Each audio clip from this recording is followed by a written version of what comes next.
Nous allons aujourd'hui parler des Brettanomyces, ces levures indésirables qui masquent les qualités organoleptiques des vins. Elles produisent entre autres de l'acidité volatile, des composés soufrés et des phénols volatiles à partir de précurseurs qui sont présents dans le vin ou dans le mot. Elles sont encore parfois considérées à tort comme des composants du terroir, alors que justement elles masquent les qualités originales des produits. Elles produisent ces notes d'étable, d'écurie, de sal, qui font qu'au final, tous les vins contaminés finissent par se ressembler. Les Brettanomyces sont des levures de chai qui sont capables de survivre dans des conditions très sévères, avec très peu de nutriments, très peu d'oxygène, des températures basses, et avec un assez grand nombre de souches qui sont même capables de résister à des niveaux élevés de SO2 moléculaire. Après avoir réglé évidemment les conditions d'hygiène, le point essentiel, c'est la maîtrise des fermentations alcooliques et malolactiques.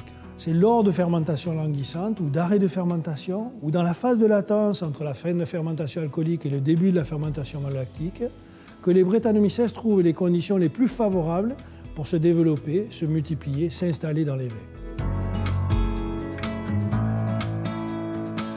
La première des bonnes pratiques, c'est de surveiller, et pas seulement par la dégustation. Avec la seule dégustation, on va passer à côté d'un certain nombre de cuves touchées.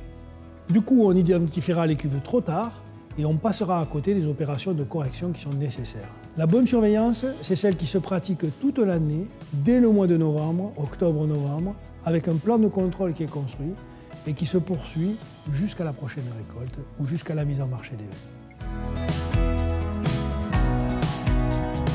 Lorsqu'une cuve présente des populations de Brettanomyces, il ne faut surtout pas traîner. La première chose à faire, c'est d'isoler cette cuve-là et d'identifier, grâce à la traçabilité, l'ensemble des autres cuves du chai qui peuvent avoir des composantes communes avec celle-ci. Puis désinfecter les matériels qui ont été utilisés, les pompes, les canalisations, les filtres, et mettre en place ensuite les actions curatives. Les traitements physiques peuvent être efficaces pour éliminer les micro-organismes contaminants, surtout quand on est équipé, comme ici, avec un filtre tangentiel. Ce qui n'empêche pas, après le traitement, de vérifier son efficacité et de continuer à suivre le vin tout au long de sa conservation ou de son élevage. Lorsqu'on doit traiter de petits volumes et qu'on n'est pas équipé avec le matériel de filtration ou de pasteurisation, le Kyofin est une solution efficace. C'est un produit extrait des champignons qui se fixe sur la paroi des Brettanomyces et les empêche de survivre. Il peut être utilisé sur tout type de volume sans aucun problème. Aujourd'hui, le Kyofin est autorisé en bio et se présente sous plusieurs emballages qui permettent son utilisation dans quasiment tous les cas de figure, que ce soit sur des grosses cuves, des cuves de taille petite ou même des barriques. En pratique, on mélange le produit avec un peu de vin qu'on réintroduit ensuite dans la cuve et qu'ensuite on homogénéise par un brassage à la pompe ou au gaz avec de l'azote ou du gaz carbonique. Après 15 à 30 jours de contact, on peut soutirer le vin pour le séparer des résidus éventuels de produits et avoir un vin terminé, propre, sur lequel on peut réaliser le contrôle d'absence de Brettanomyces. En barrique, l'ICV a démontré l'effet préventif sur le développement des Brettanomyces d'un apport initial de Kyofin. Son introduction diminue par 3 la fréquence d'apparition des problèmes. C'est pourquoi le groupe ICV a créé des galets, les Kyofin Drop, d'un usage particulièrement facile, prédosés pour 1 hectolitre.